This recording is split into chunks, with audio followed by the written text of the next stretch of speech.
There was kid in my wife's class that squeezed the classroom hamster to death.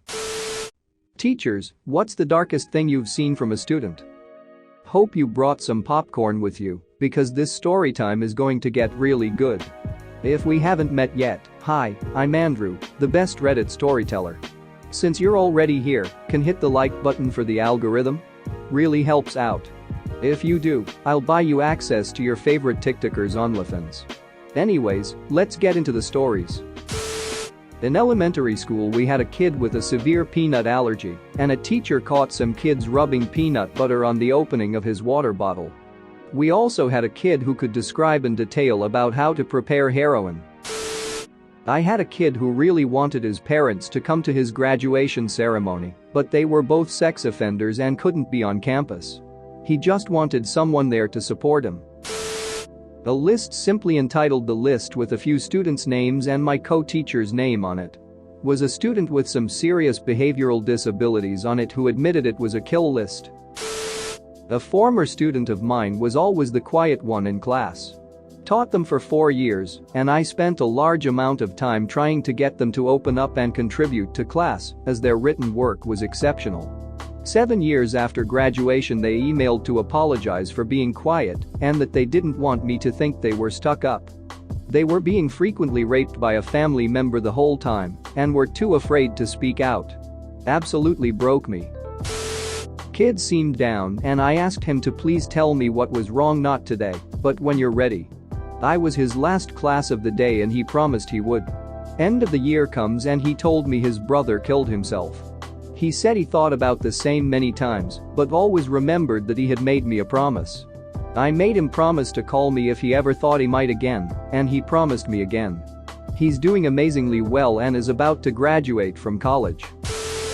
A teacher student saw one of my former co-teachers at some point with his wife and thought she was hot, and my co-teacher took advantage of this to get the student to secretly record his sister taking showers and crap.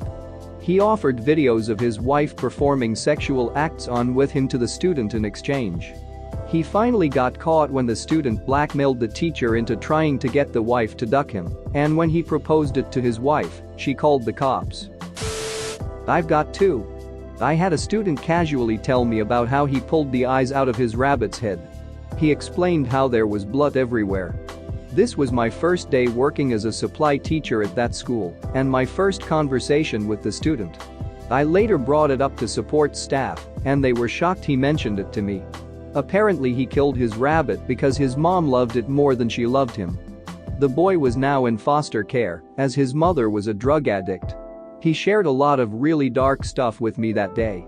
Another one, more sad than dark, was at a different school. Students had to write their address for an assignment, but this 4th grade girl didn't know hers. Another student asked me, "Do you know where the so-and-so motel is? She lives there." Really broke my heart, as this girl was so young and innocent and didn't really understand how unfortunate her living situation was, as she proudly googled the motel and found her address. Really low-income part of town. I had a 3rd grader tell me in excruciating detail about every time that he's been removed from a home, starting with how he was taken from his mother at 2 because they found drugs in his crib. In his crib. Imagine the toughest, baddest little dude you can and multiply the attitude by 100.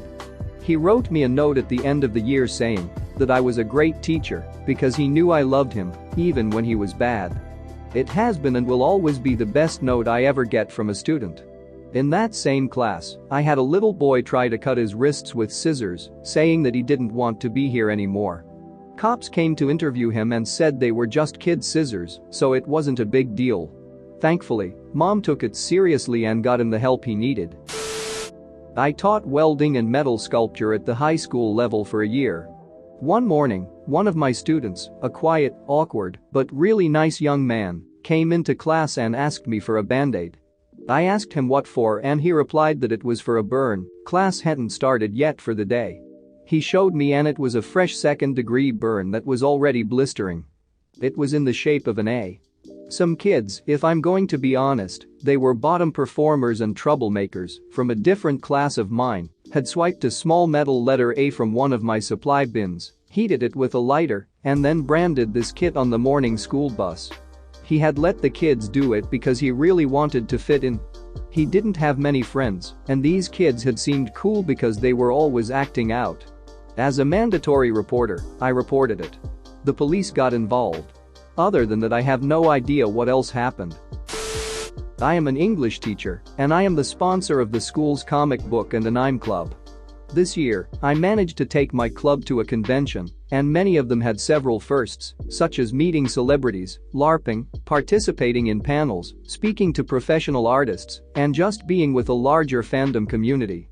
Upon our return, one of my members, a 16-year-old girl, asked to speak to me privately.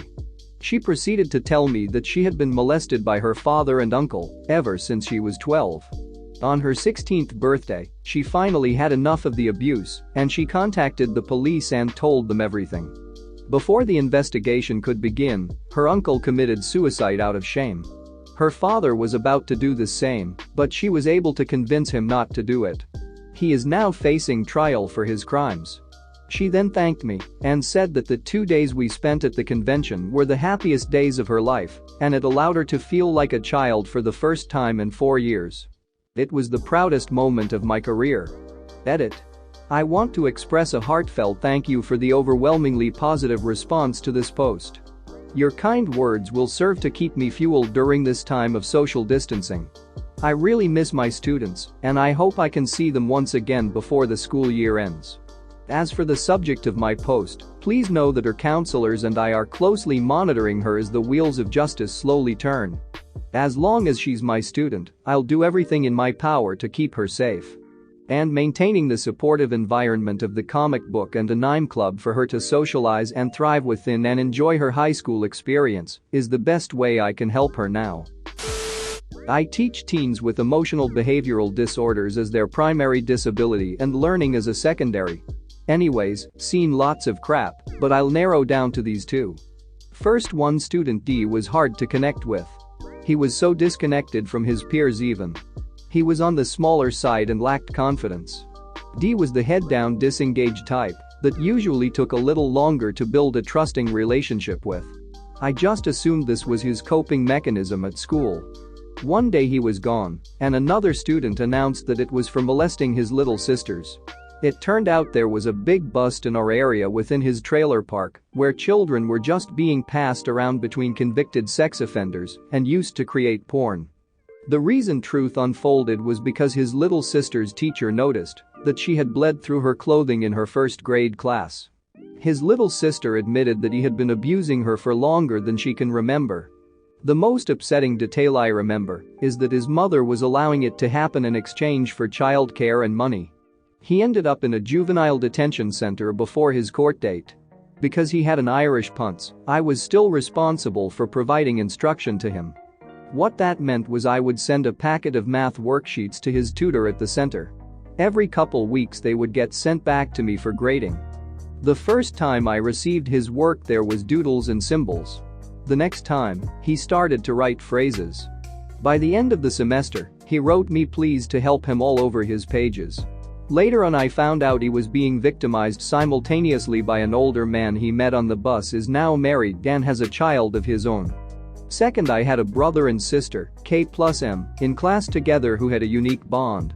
They had not spent most of their years growing up together as they were in and out of foster cares or group homes. At this point in time, they were living with an aunt, but it mostly seemed like they were house hopping between family members. Their attendance was poor, and it was hard to keep track of their current residence. It wasn't very unusual in this district because there's a lot of mobility, especially around this population. Halfway through the year we got a new female student, J. Her mother had gone to prison, so she moved to the area to live with family members. J made a positive first impression with peers despite being quiet and more reserved. She had anxiety and depression, so when she stopped attending after the first week no one seemed alarmed. It was such a big life change, so most teachers presumed she bailed on school. It was at this time K+M were thriving at school. They were seeming more positive and taking better care of themselves. Come to find out, they invited J over one weekend and decided to beat and drug her in an apartment where they had been staying unsupervised. They kept her high in a closet and prostituted her for income. but then explained why they were wearing new clothes and fresh haircuts. Thanks for watching. What did you think of the story time? Let me know in the comments below. If you liked the video, smash that like button and subscribe so you don't miss any more story times.